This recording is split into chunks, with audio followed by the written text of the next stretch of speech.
ሱዙን ሁሉ ሰው ማየት ይችላል እንዲያልኩ የሞዴሊንግ ላይፉ እንዴት ጨምላቃ እንደሆነ የፋሽን ኢንዱስትሪ እንዴት ቆሻሻ እንደሆነ ለህዝብ ማሳወቃለሁ።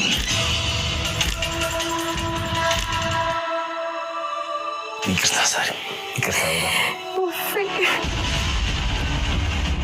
400 ሳውዲ ተመላሾችን አስተምረን አስመረቅን። ቤትሽ መተናል። ለመጀመሪያ ጊዜ ካሜራ መጥቶ ያውቃል? አይ መጥቶ አያውቅም። እኔ በጣም ሀብታም ሚሊዮነር ነበር መሆን ፈልኩ። 9 ዓመቴ ላይ ነው ገንዘብ መስራት የጀመረው። መስተንግዶ እየሰራሽ ሸራተን ትዝናኛለሽ፣ ትዋኛለሽ፣ ብዙ ነገር። እስር ቤት እንዴ ታስረሻል? የት ነው የታሰርሽው? በተዘጋ ቤት ውስጥ ገብታ